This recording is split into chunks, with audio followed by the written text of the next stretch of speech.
Dia, boa tarde ou boa noite, turma do sétimo ano, né? Não sei qual horário que você está assistindo esse vídeo, mas quero desejar a todos, né, uma ótima aula.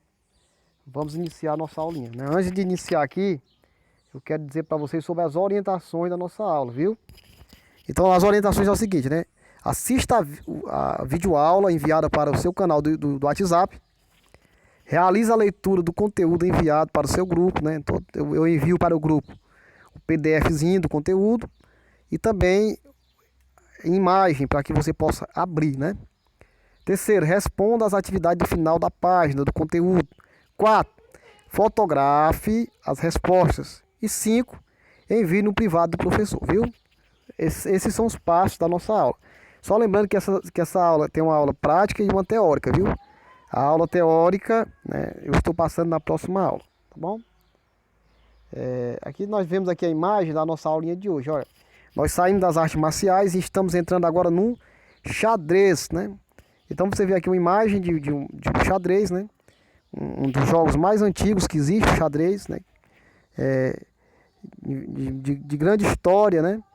Então vamos ver aqui um pouquinho da história do xadrez para nós iniciarmos, tá bom? Vamos lá. Quem inventou o xadrez, né? Boa pergunta, vamos lá. Vamos lendo aqui e vamos tirando nossas dúvidas. O xadrez, como conhecemos hoje, passou por inúmeras transformações. E quanto à sua origem, os historiadores não conseguem chegar a um consenso. Existem indícios de possíveis ancestrais do xadrez moderno.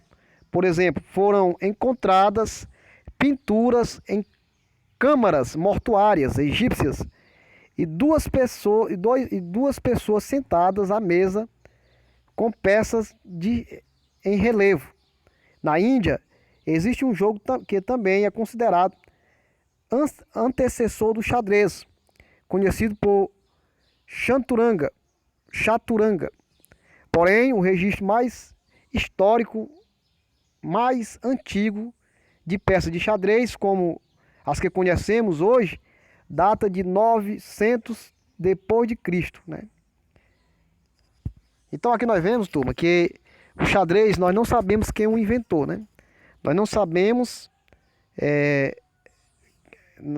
os historiadores eles não chegaram ainda a um consenso sobre em que país ele nasceu. Nós vemos que foram encontrados, né, indícios do xadrez no Egito, né, nas câmaras mortuárias, né, egípcias. Na Índia também foram encontrados registros dos ancestrais do xadrez também na Índia. Mas o relato mais antigo que nós conhecemos da história, né, data de 900 anos depois de Cristo, né, do xadrez, o qual nós conhecemos na atualidade. Alguns historiadores acreditam que o xadrez nasceu na Índia, inventado por Brahmani na corte de Ruja Balyat, com poucos registros para sustentar a civilização, né?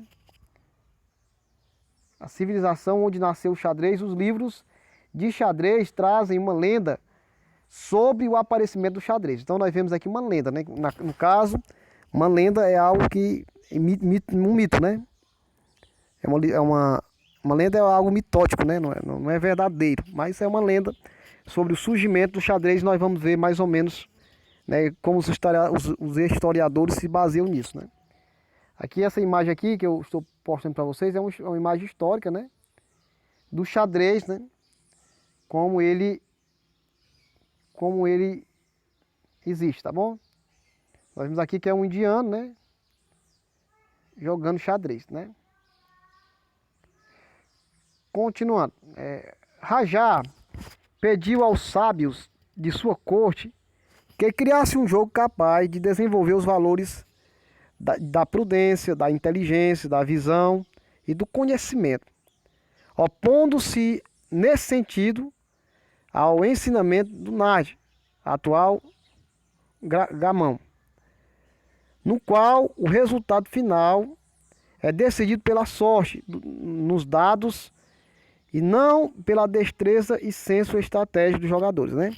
Então o rei, né, dessa corte, chamado de Rajá, ele pediu a um dos seus súditos, né, que criasse, pediu aos sábios de sua corte, né, que criasse um jogo que fosse o seu final, né, o seu resultado fosse decidido através de estratégia e não através de sorte, né? Um jogo que dependesse muito da ação do jogador para ter o vencedor e o perdedor, né? Que nós sabemos que o xadrez ele vai depender muito do nível do jogador que está jogando, né? Da estratégia, da inteligência, do raciocínio. Isso vai ser muito importante no resultado final do jogo. Continuando. Então Cissa, sábio da corte, apresentou-se ao rei Rajá um tabuleiro quadriculado com casas escuras e casas claras, e peças que apresentavam os 4 elementos do exército indiano: carros, cavalos, elefantes e soldados a pé. Comandado por Rajá e seu vizir. Cissa explicou que escolhera a guerra como modelo porque entendia ser a escola mais eficiente para se aprender os valores da decisão, do vigor, da persistência e da ponderação e da coragem. Então nós vemos que o Cissa, né, um dos súditos do rei, ele escolheu, criou um jogo que simbolizava uma guerra, né? E colocou os soldados, que são elementos da guerra, os soldados iam a pé, né? Logo atrás tinham alguns cavaleiros, né? Cavaleiros a cavalo. Em cima das torres posicionados, né? Alguns soldados, né? Então a torre simbolizando a fortificação do castelo. No centro colocou o rei e a rainha, né? Simbolizando os reis, né? do exército, né? Da força do exército. E também o bispo, né? Simbolizando a igreja, né?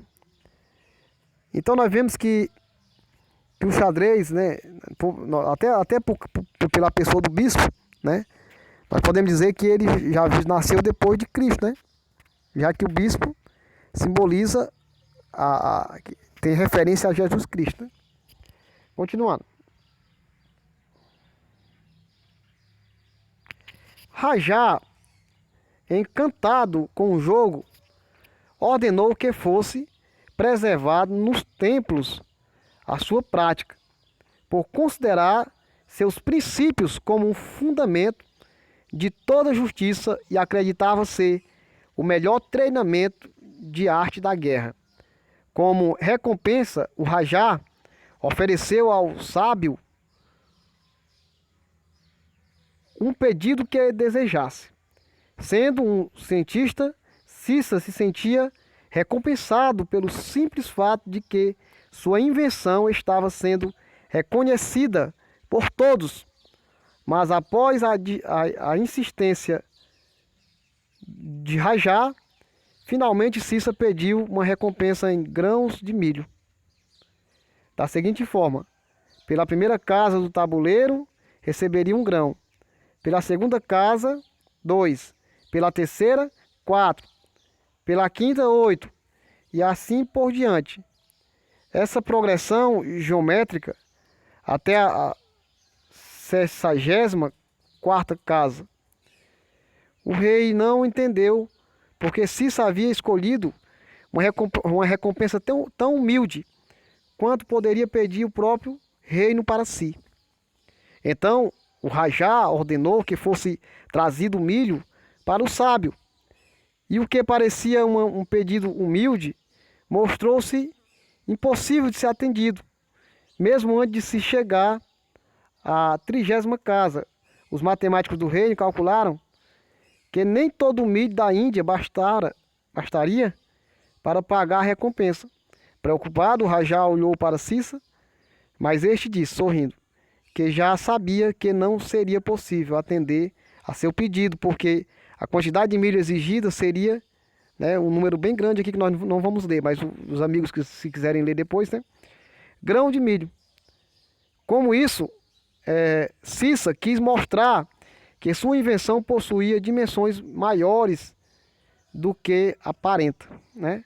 Então nós vemos aqui que essa lenda, né, ela é uma lenda entre os historiadores, né? Eles procuram explicar a invenção do xadrez, explicando essa lenda, né? E nós vemos que Cissa foi o criador do xadrez aqui, né, na lenda, né? E que, né, o rei pediu uma recompensa, né?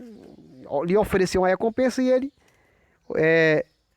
fez essa progressão geométrica, né, que dos milhos, sendo que o rei não conseguiu atender, porque era uma quantidade enorme de milho, né? E o Rajá, que era o rei lá desse exército, né, dessa província indiana, ele gostou muito do xadrez, né, da invenção de Cissa, tanto que propôs para todos os indianos que praticassem o xadrez, já que desenvolvia a inteligência, desenvolvia o combate na guerra, né, a percepção da guerra e tudo isso. Da Índia, o xadrez estendeu-se não apenas para o oeste, até a Pérsia, a Arábia e desde a Europa, mas abriu caminho também para a Ásia, conhecido por diversos nomes e peças adaptadas à região, né? Hoje o estilo oficial é o modelo inglês, do rei, rainha, dama, no Brasil bispo, cavalo, peões, antigos soldados a pé, né? Então, turma, nós chegamos aqui ao final da nossa aula. Foi bem interessante essa aula, eu gostei bastante, porque falou sobre a história do xadrez, né? Sobre essa lenda, né? Que os amados talvez não conhecessem, né? Mas foi bem interessante essa aula, tá bom? Eu também gostei muito, né? Obrigado por participar. Vamos só para a atividade, para vocês fazerem a atividade, fazer a leitura novamente, né? Comentar, tá bom? Vamos para a nossa atividadezinha, pá. Que jogos antigos eram parecidos com o xadrez na antiguidade, né? Então nós vimos aqui vários jogos antigos. Eu falei bem no comecinho, ó, né? No Egito tinha um jogo parecido com o xadrez. Na Índia também tinha outro jogo parecido com o xadrez. Que contribuição trouxe Rajá, né, o rei, para o surgimento do xadrez, né? Aqui de acordo com a lenda, que foi que Rajá fez, né? Terceira. Que fundamento positivo Rajá encontrava no xadrez? O que é que ele achava que desenvolvia o xadrez? Vem por aqui, ó, né? Ele queria um jogo que desenvolvesse o quê? A prudência, a inteligência, a visão, o conhecimento, tudo isso. E tudo isso o xadrez desenvolve na pessoa. Que fundamento positivo, já lemos isso. Quarto, que estilo de xadrez é oficial nos dias atuais, né? Nós vimos bem no finalzinho, o estilo em inglês, né? Com rei, rainha, bispo, castelo, né? Rei, tudo isso. Turma, e desde já agradeço, né? Chegamos ao final da nossa aulinha de hoje, viu? Tenha uma boa tarde, ou um bom dia, ou uma boa noite. Eu não sei qual o horário que você está assistindo essa aula, tá bom? Mas muito obrigado por participar. Se possível, se inscreva no canal, tá bom? E desde já eu agradeço. E até a próxima aula.